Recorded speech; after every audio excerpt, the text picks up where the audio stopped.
傾盡所有，就係做得更多都覺得未夠。好似養雞人花一生嘅心血，投入時間，對飼料仲有住一份執着。大廚上街嘅烹調方式，無數心思同堅持。稻香一蚊雞22年嚟，以無數心血同汗水兌現一個承諾，衷心帶俾香港人不變嘅幸福滋味。香港情，幸福味，稻香集團。Hello， 大家好啊！歡迎嚟到早記公略，我係早記，今日陪大家飲茶，講講稻香。喺香港嘅餐飲版圖入邊，稻香係一個跨越30年嘅名字啊！由1991年西環嘅一間小酒樓開始，佢以好食抵食嘅口號走入香港人嘅生活，逐步擴展成為全港最具代表性嘅酒樓集團之一。今日嘅故事唔單止係一間酒樓嘅興衰，更加係香港嘅縮影。透過唔同嘅時期，我哋將會睇到稻香點樣喺逆境中求存，喺轉型中尋找新方向，並喺今日嘅市道入邊繼續書寫自己嘅篇章。唔好錯過。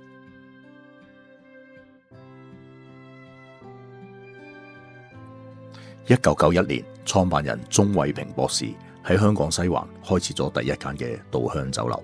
當時嘅香港正值酒樓文化嘅黃金年代啊！街坊飲茶、婚宴喜慶、家庭團聚都離唔開酒樓。鍾偉平憑住敏銳嘅市場眼光，提出好食抵食嘅定位，既保證咗菜式嘅品質，又令到價格親民，好快就吸引咗大量嘅顧客。呢一句口號唔單止係一種商業嘅策略，更加成為街坊之間口耳相傳嘅標誌啊！令到稻香喺眾多酒樓入邊脫穎而出。喺菜式方面，稻香以粵菜同埋火鍋為基礎，迎合香港人熟悉嘅口味。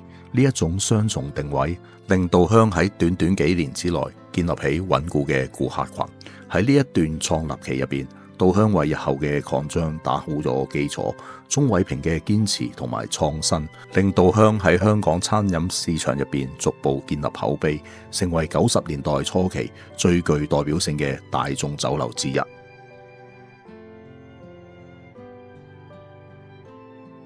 踏入90年代嘅中期，隨住口碑逐步建立，鍾偉平開始積極擴展版圖，分店陸續進駐港九新界嘅主要地區啊！呢一段時間，稻香嘅名已經為大眾所熟悉，一諗起飲茶，大家都會自然諗起去稻香。為咗喺競爭激烈嘅餐飲市場入邊突圍而出，稻香推出咗一系列極具話題性嘅促銷活動，其中最具代表性嘅就係1蚊雞。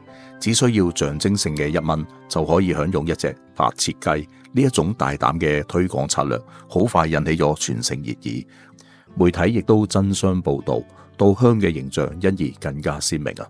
呢啲活動帶嚟人流，亦都塑造咗稻香抵食嘅品牌精神。然而90年代嘅餐飲市場競爭極為激烈，大小酒樓林立，消費者選擇繁多，稻香必須要喺呢一個環境入邊保持優勢，憑住靈活嘅經營策略、親民嘅價格同埋不斷創新嘅推廣手法，稻香成功喺激烈嘅角逐入邊企穩陣腳。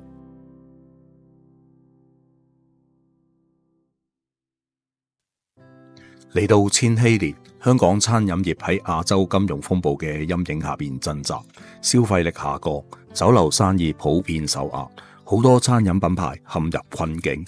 稻香喺呢一段艱難嘅時期，展現出堅穩嘅精神。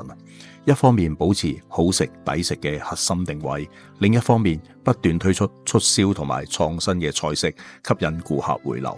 喺菜式上面，稻香開始嘗試多元化，除咗粵菜同埋火鍋，佢仲引入咗潮州菜、客家菜等嘅地方特色，令到顧客可以喺同一間酒樓就可以享受唔同嘅風味。呢一種多菜系融合嘅做法，唔單止迎合咗香港人追求新鮮感嘅飲食習慣，亦都令稻香喺競爭激烈嘅市場入邊保持獨特性啊！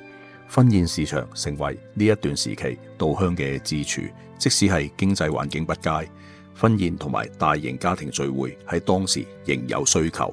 稻香憑住穩定嘅婚宴服務同埋合理嘅價格，維持咗穩定嘅收入來源。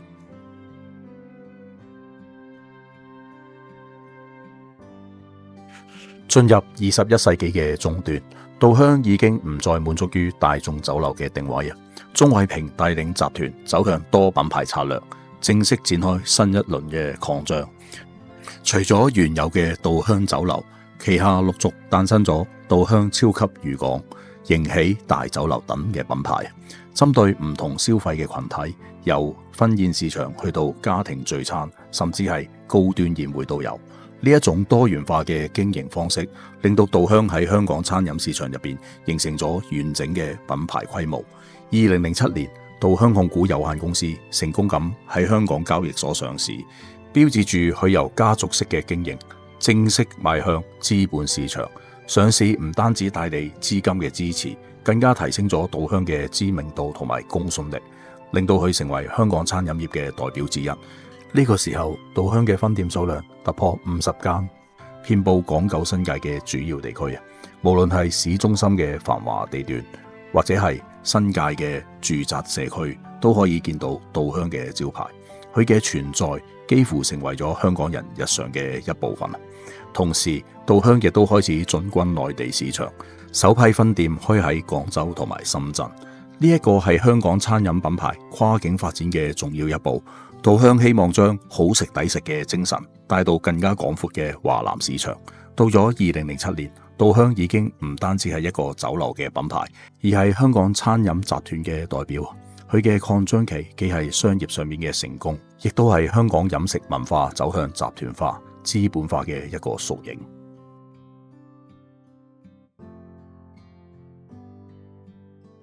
進入2008年之後，稻香集團嘅發展又再邁入一個全新嘅階段。呢一次佢係積極探索多元化嘅方向，令到品牌嘅觸角延伸到更加廣闊嘅領域。最具代表性嘅就係收購咗香港老字號泰昌餅家，令到稻香進軍餅食市場，象徵住佢從酒樓走向綜合餐飲集團嘅轉型。泰昌嘅蛋撻同埋稻香嘅酒樓文化相互呼應，形成跨界結合，進一步鞏固咗稻香喺香港飲食界嘅地位。喺促銷嘅策略上面，推出咗碟碟12蚊、王席宴等嘅活動。呢啲推廣方案唔單止吸引咗大量嘅顧客，亦都再次掀起全城嘅話題。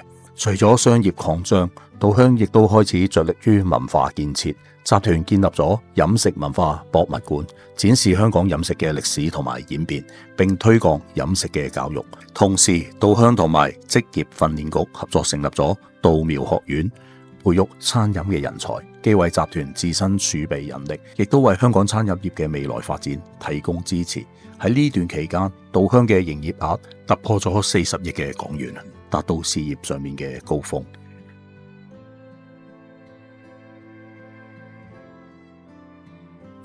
2013去到2016年間，稻香集團走入咗一段充滿考驗嘅時期。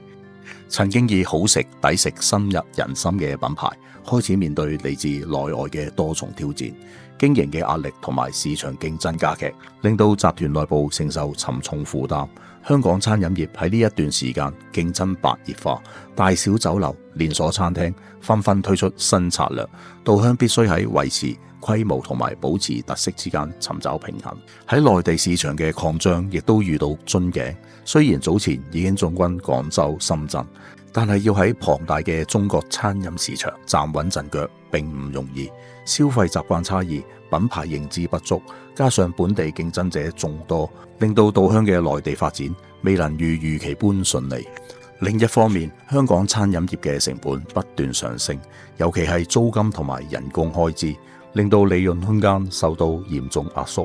呢一種結構性問題成為所有餐飲集團嘅共同挑戰。面對種種壓力，稻香嘗試推出中小型餐廳，以更加靈活嘅經營模式應對市場變化。呢啲新嘗試希望可以吸引年輕顧客，並減輕大型酒樓嘅營運負擔。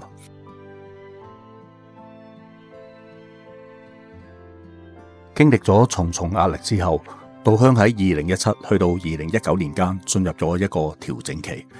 呢一段時間，集團意識到必須喺品牌形象同埋經營模式上作出修正。首先，稻香開始強調 ISO 9001食品安全認證，透過國際標準，稻香希望向市場展示佢哋對品質嘅承諾。同時，稻香嘗試吸引更加多嘅年輕顧客。隨住生活節奏加快，年輕一代更加傾向於快速便利嘅餐飲選擇。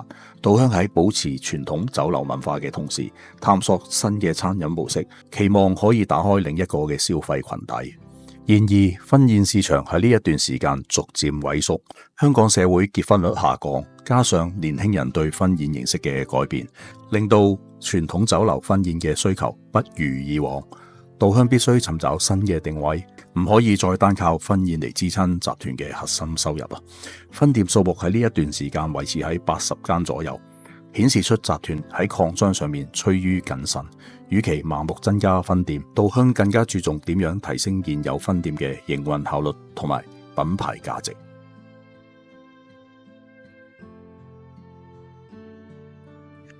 2020年新冠疫情席捲全球，香港餐飲業首當其衝。稻香呢個以大型酒樓同埋婚宴為核心嘅餐飲集團，瞬間失去咗最重要嘅收入來源。婚宴停滯，喜慶宴會取消，昔日熱鬧嘅酒樓大廳變得冷清。呢一場突然其來嘅危機，重創咗稻香嘅根基。隨住社交距離措施同埋限聚令嘅實施，稻香旗下多間分店不得不結業，營業額大幅下滑。曾經遍佈港九新界嘅分店網絡，因為疫情而縮減，財務上受到重大嘅打擊，品牌存在感亦都不斷咁削弱啦。面對困境，稻香推出外賣服務同埋網上推廣，努力將抵食嘅精神延伸到家庭嘅餐台上面。雖然外賣冇辦法完全取代婚宴同埋大型聚會嘅收入，但係至少為集團提供咗一條生存嘅補充渠道。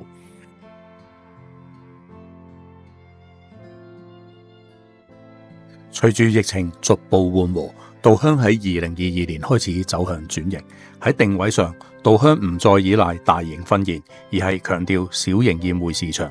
疫情改變咗人們嘅生活習慣，親密而規模較小嘅聚會成為主流。稻香順勢調整策略，令到酒樓成為家庭聚會同埋朋友聚餐嘅首選。同時，稻香加強咗數碼化推廣同埋會員制度，透過社交媒體、手機應用程式同埋會員優惠，集團希望同顧客建立更加緊密嘅互動。呢一種數碼化嘅經營方式，既能提升顧客嘅黏貼性，亦都可以令到品牌更加貼近新一代嘅消費者。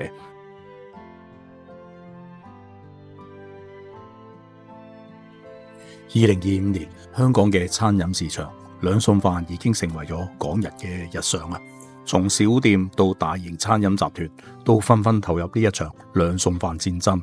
而呢一股潮流入邊，稻香亦都加入戰圈。稻香嘅兩餸飯分為兩種，一個係親民版，售價港幣38蚊起，迎合街坊嘅日常需求；第二個係豪華版，將酒樓堂食嘅即蒸海鮮納入餸菜，例如係元貝、烏頭、海邊蒸蝦，甚至係長腳蟹，成為市場上面嘅新噱頭。稻香嘅兩餸飯唔單止係一項商業嘅策略，更加係一個社會嘅縮影啊！佢折射出香港餐飲業喺逆境中嘅求存同埋變革，由90年代嘅婚宴大酒樓，到疫情後嘅外賣飯盒，再到今日嘅豪華兩餸飯。稻香嘅故事始終同香港人嘅生活緊密咁連結。回望稻香嘅歷史，由創立期嘅街坊酒樓到上市擴張多元化，直到疫情，再到今日，佢見證住香港餐飲業嘅繁盛同埋挑戰，亦都折射出社會嘅變遷同埋人情嘅延續。未來無論市場如何變化，稻香嘅名都將繼續承載住好食抵食嘅精神，成為香港飲食文化入邊不可或缺嘅一部分。好啦，今日同大家分享稻香嘅故事呢，又差唔多啦。咁如果大家有任何感想或者睇法嘅話呢，歡迎喺下邊嘅留言區留言，我哋繼續喺嗰度去討論啦。嚟緊早記會繼續去製作呢一類型嘅影片，如果大家有興趣嘅話呢，請記得訂閱早記攻略呢一個頻道啊。以下落嚟係幾條早記為大家精選嘅舊片，如果未睇過嘅話呢，歡迎點擊入去支持一下。喺離開之前，請記得訂閱、like、share 同埋 comment， 亦都請按上小鈴鐺以接收早記最新嘅影片啊！下一集見啦，拜拜。